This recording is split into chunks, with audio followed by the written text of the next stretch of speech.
হাসিনা বলে ভারত বলে গ্যাস বলে দিয়েছে অন দিয়া কারা গ্যাস ঢুকার কথা 300 টাকা, এখানে ঢুকবো মনে করেন 80 টাকা 70 টাকার। আমগোর দিকে তো আর তারেক জিয়াও দেখবো না, এমপি মন্ত্রীরাও দেখবো না। প্রধানমন্ত্রী কেডিতে আহে না, সিএনজি আলারা না খাইয়া মরতে আছে। হঠাৎ করেই রাজধানীর ফিলিং স্টেশনগুলোতে শুরু হয়েছে তীব্র গ্যাস সংকট। ঘন্টার পর ঘন্টা লাইনে দাঁড়িয়ে থেকেও স্টেশনগুলো থেকে মিলছে না গ্যাস। সকাল থেকে রাজধানীর বিভিন্ন স্টেশনের সামনে শত শত সিএনজি চালিত অটোরিকশা, প্রাইভেট কার, মাইক্রোবাস ও অন্যান্য যানবাহনের দীর্ঘ সারি দেখা যায়। তা হাফ বেলা গাড়ি নিয়ে দেখা যাচ্ছে 3 পের পাম্পে ঢোকা লাগে। তাহলে কয় টাকা আমরা মারবো আর কয় টাকা মনে করো মহাজনে কয় টাকা দিব, আমরা কয় টাকা নিবো।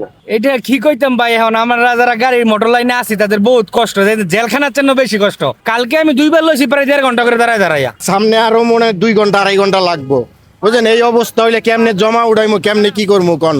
হাসিনা বলে ভারত বলে গ্যাস বলে দিয়েছে অন দিয়া কারা না? এই যে সকালে 6টা বাজে বাইরেছি, আর এই যে 800 টাকা ক্যাশ আছে, 800 টাকা দেন এক মালিকরে জমা দিমু কেমনে, আর আমরা কি করবো কোন? গ্যাস ঢুকার কথা 300 টাকা, এখানে ঢুকবো মনে করেন 80 টাকা 70 টাকার। কোনো পাম্পে গ্যাসই নেই, অর্ধেক পাম্প বন্ধ। দুর্ভোগ মনে আমার মনে করতেছে যে গাড়িটা আমি এখন তালা মারে চলে যাই দেশে। মাজনটে ফোন দিতেছে, ফোন ধরতেছে না। কতটা দুর্ভোগ এটা তো দেখেই বুঝতে পারতেছেন। চাহিদা মেটাতে এক স্টেশন থেকে আরেক স্টেশনে ছুটে বেড়াচ্ছেন সিএনজি চালকরা, তবুও মিলছে না গ্যাস।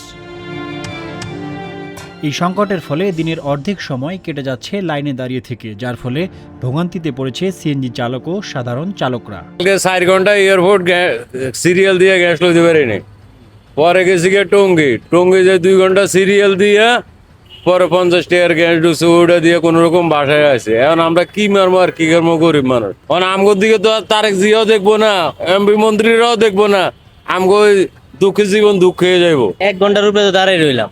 কালকা ধরেন 5 ঘন্টা লাগছে আমার গ্যাস লইতে।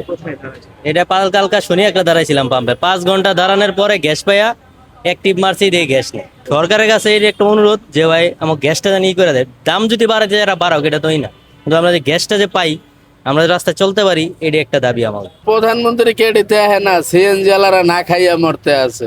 এনারে ভোট দিলাম কিসের লাইকে, কি কারণে দিলাম, কোনো লাভই হইল না, খালি লস। এখানে ভাই এই যে 2 ঘন্টা দাঁড়ায় রয়েছি, এখন গ্যাস পাম্পে খালি কইতেছে প্রেসার উঠায়। গ্যাসের এই সংকটে সবচেয়ে বড় ধাক্কা এসেছে নিম্ন ও মধ্য আয়ের সিএনজি চালকদের। আয় রোজগার কম হয়, পরিবার নিয়ে সংসার চালাতে হিমশিম খেতে হচ্ছে তাদের। কক্সবাজারের মহেশখালীতে অবস্থিত দেশের একমাত্র ভাসমান তরলীকৃত প্রাকৃতিক গ্যাস টার্মিনালে যান্ত্রিক ত্রুটির কারণে জাতীয় গ্রিডে গ্যাস সরবরাহে বড় ধরনের বিঘ্ন সৃষ্টি হয়েছে বলে জানান জ্বালানি ও খনিজ সম্পদ বিভাগের যুগ্ম সচিব মনির হোসেন চৌধুরী, এবং আগামী 2 দিনের মধ্যে এই সংকট স্বাভাবিক হবে বলে আশা করেন তিনি। যান্ত্রিক ত্রুটি, যান্ত্রিক ত্রুটি আপনার যে কোনো কারণেই হতে পারে। আমরা সেটা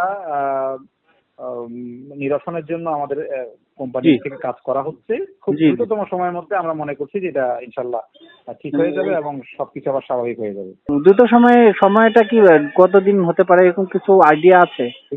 এক্স্যাক্টলি তো বলতে পারি না, বাট আমার ধারণা, তারা একটা ধারণা দিয়েছে যে 2-3 দিনের মধ্যে এটা হয়ে যাবে। আচ্ছা, 2-3 দিনের মধ্যে আগের অবস্থানে ফিরে আসবে। জি, ঠিক আছে, তাহলে যান্ত্রিক ত্রুটির কারণে এটা হচ্ছে। বিনায়ক রহমান, আজকের পত্রিকা।